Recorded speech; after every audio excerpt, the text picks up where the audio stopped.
اعلیٰ تعلیم حاصل کی اور انگلینڈ میں رہائش پذیر تھے۔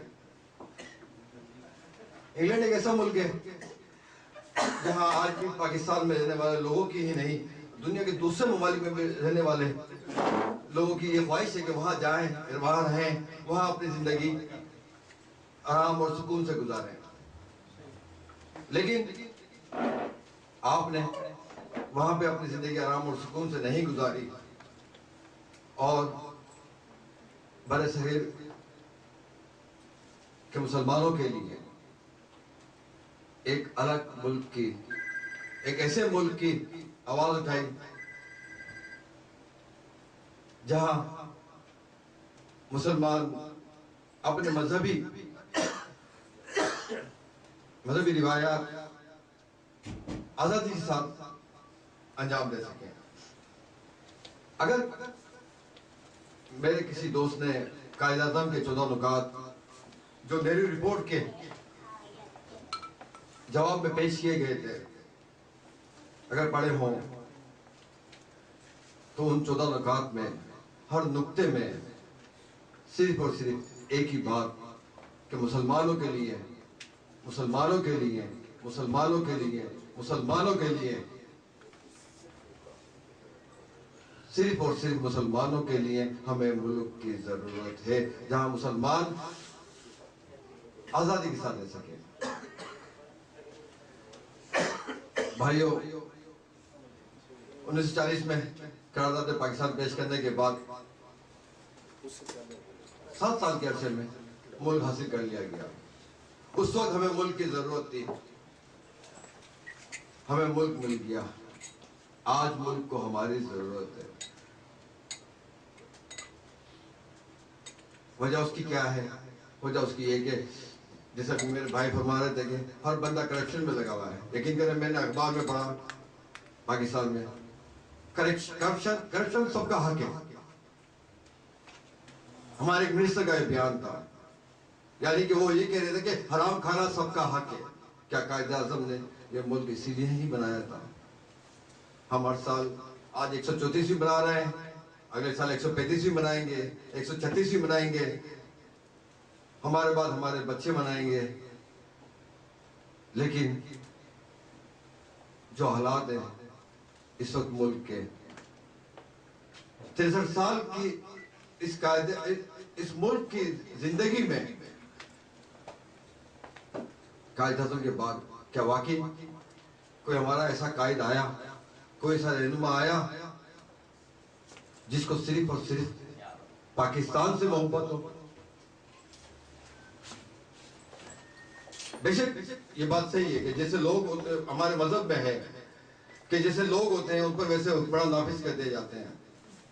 لیکن بھائی جان، اگر ہم اپنے گھر کو لے لیں، ہم اپنے بچوں کو لے لیں، جب تک گھر کا بڑا اپنے بچوں کو یہ نہیں بتائے گا کہ تم نماز پڑھو تو وہ نماز نہیں پڑھتے، مسلمان ہونے کے باوجود بھی۔ جب تک گھر کا بڑا بچوں کو یہ نہیں بتائے گا کہ تم چوری نہ کرو، تم کسی کی دکان میں جا کے اگر کوئی چیز اٹھاتے ہو تو اس کے پیسے دو۔ اکثر ایسا ہوتا ہے، بچے بچپن میں صرف مزے کے لیے بھی کسی دکان میں جاتے ہیں تو بسکٹ کا ایک چھوٹا سا پیکٹ اٹھا لیتے ہیں، بعد میں آ کے اپنے دوستوں سے مل کے کھاتے ہیں۔ لیکن جب ماں باپ کو پتا چلتا ہے اگر ماں باپ اس کو نہیں مارتے، نہیں ڈانٹتے تو بچے وہ اس چھوٹا سا پیکٹ سے لے کے بینک ڈکیتی تک چلے جاتے ہیں۔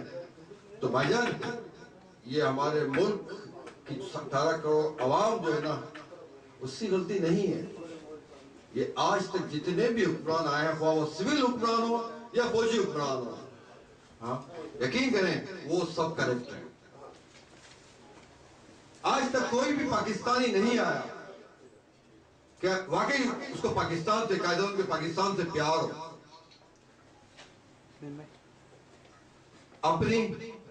اپنے ذاتی مفادات کو ملک پر ترجیح دیتے رہے۔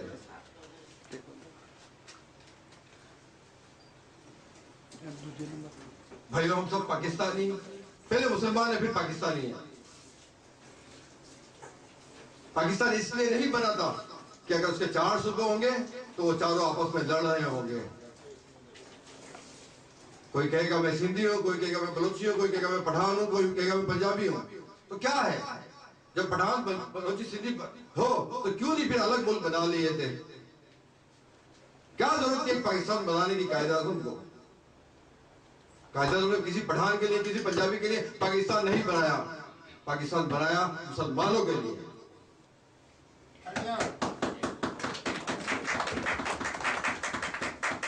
دوستو آئیں اپنے آپ سے شروع کرتے ہیں.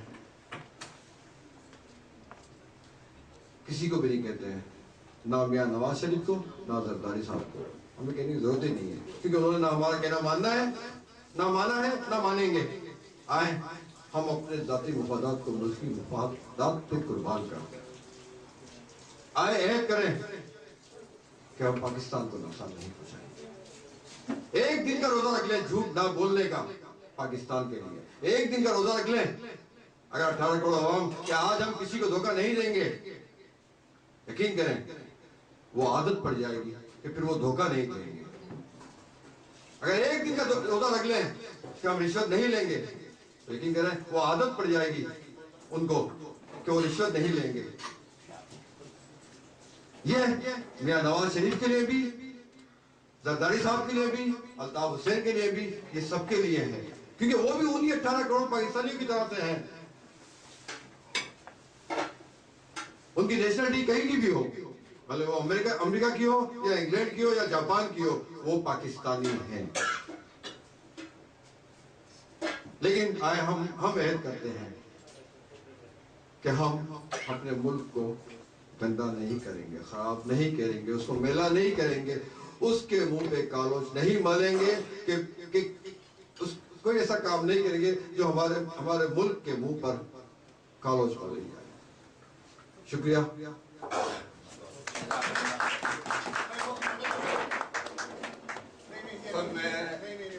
معافی چاہتا ہوں، شاعری سن لیتا ہوں لیکن بہت بد ذوق ہوں.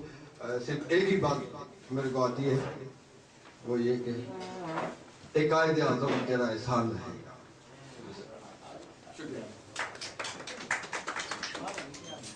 عبدالرحیم صاحب اپنے خیالات کا اظہار کر رہے تھے. اب میں قاری علی حسن صاحب کو، جو بانی اسلامک سینٹر تجوید القرآن جاپان کے بانی ہیں، جناب قاری علی حسن صاحب کہتے ہیں اپنے خیالات سے نوازیں. جناب قاری علی حسن صاحب. بسم اللہ الرحمن الرحیم. لو آ گئی جس کا انتظار تھا، لو آ گئی جس کا انتظار تھا، وہ آج کی شام.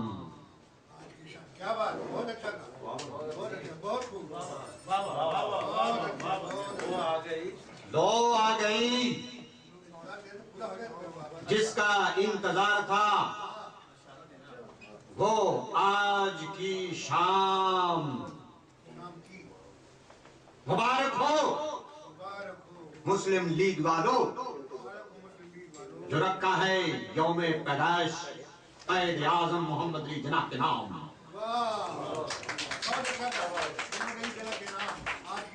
آج کی شام. دوستو، قائد اعظم محمد علی جناح رحمت اللہ علیہ نے جو ہمیں پاکستان دیا ہے وہ مذاق کے لیے نہیں دیا، لڑائی جھگڑوں کے لیے نہیں دیا. پاکستان کے لیے بہت بڑی قربانیاں دی گئی. کیا ہم نے کبھی سوچا ہے کہ ان کے لیے کوئی دعا فاتحہ کی ہو؟ کبھی نہیں. اپنے ہی لڑائی جھگڑوں میں، جیسے کہ ہمارے بزرگ عبدالرحمن صدیقی صاحب نے اپنے بیان میں غزل میں یہ بتایا کہ ہم لڑائی جھگڑوں میں سارا وقت گزار دیتے ہیں اور ایک سال میں ایک ہی دن جو ہے سال کے بعد مناتے ہیں یوم قائد اعظم. ابھی آپ نے دیکھا کہ پروگرام کے اندر ایک دوست آباد اٹھ کے کھڑے ہو گئے. انہوں نے یہ ایک اپنے دعوے کے ساتھ ایک گلا شکوہ بھی کیا کہ آیا کہ یہ مسلم لیگ جو ہے وہ کون ہے. بات سوچنے کی یہ ہے کہ پاکستان کیا ہے؟ ایک ہے. لیڈر کتنے ہیں؟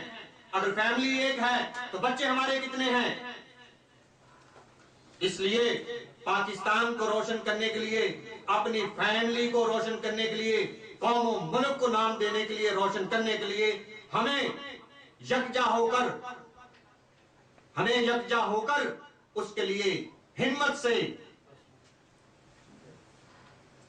سے یہ اپنے قوم و ملک کا نام روشن کرنا ہوگا، خواہ وہ مسلم لیگ ہو یا کسی پارٹی سے بھی تعلق رکھتے ہو۔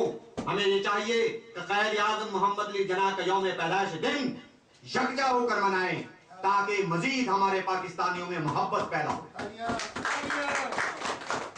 ہم کسی کے اوپر نکتہ چینی نہ کریں کیونکہ ہم مسلمان ہیں الحمدللہ، اور جو پاکستان جو حاصل کیا گیا کلمہ طیبہ کے اوپر لا الہ الا اللہ، پاکستان کا مطلب کیا؟ لا الہ الا اللہ محمد الرسول اللہ صلی اللہ علیہ وسلم۔ الحمدللہ ہم مسلمان ہیں۔ پاکستان کو حاصل کرنے کے لیے ہمارے مسلمان آباء و اجداد نے کتنی قربانیاں دی ہیں، کیا ہم نے کبھی سوچا ہے؟ اگر اس جذبے سے آج یا محفل مشاعرہ یا مسلم لیگ نواز والوں نے یہ محفل رکھی ہے، پروگرام رکھا ہے، تو اس کو بجائے کسی تانا میں، گلے شکوہ نہیں، بلکہ ان کو مبارکباد پیش کرنی چاہیے، ان کو حوصلہ افزائی دینی چاہیے کہ یوم پیدائش قائد اعظم رکھا گیا ہے۔ وہ کس لیے؟ قوم پاکستان کے لیے جنہوں نے قربانیاں دی ہیں ان کے لیے، دعائے خیر کے لیے۔ اور آج ہم یہ وعدہ کرتے ہیں کہ انشاءاللہ العزیز ہمیشہ جب قائد اعظم رحمہ کے یہ یوم پیدائش منایا جائے، وہاں ہم اپنے مشاعرے کے ساتھ ساتھ، جلسے جلوس کے ساتھ ساتھ جنہوں نے قربانیاں دی، جنہوں نے اپنی جانیں قربان کر دی پاکستان کو حاصل کرنے کے لیے، ان کے لیے دعائے فاتحہ بھی ضرور کریں گے۔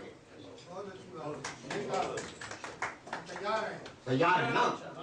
اللہ رب العزت سے ہم دعا کرتے ہیں کہ اللہ کریم ہم سب مسلمانوں میں اور پھر خصوصاً ہماری پاکستان قوم میں اتفاق اور اتحاد پیدا فرمائے۔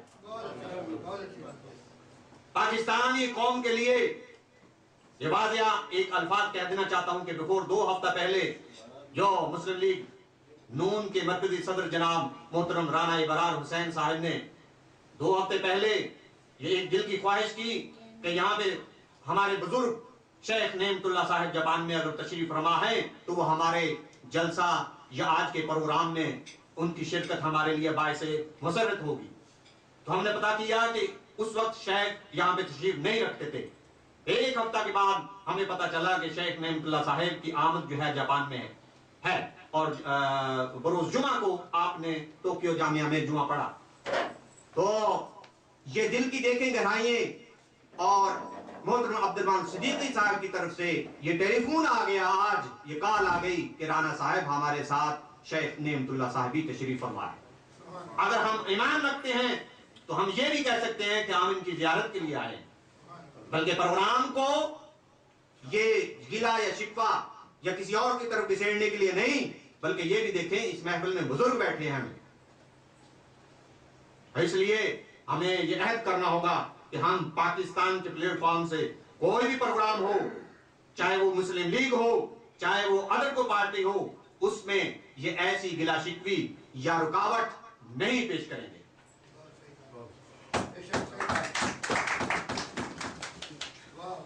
تو ہم اللہ رب العزت سے دعا کرتے ہیں کہ اللہ رب العزت ہمیں مسلمانوں میں، ہم سب مسلمانوں میں اتفاق اور اتحاد پیدا فرمائے، اور خاص کر ہمیں دین اور اسلام کی صحیح سمجھ عطا فرمائے، اس پہ صحیح عمل کی توفیق عطا فرمائے۔ جن آباء و اجداد نے، ہمارے مسلمانوں نے پاکستان کے لیے قربانیاں دی، اپنی جان قربان کر دی ہیں، اللہ تعالیٰ انہیں جنت الفردوس میں اعلیٰ مقام عطا فرمائے، آمین بجا سید المرسلین صلی اللہ علیہ وسلم۔ جزاک اللہ خیر۔ شکریہ۔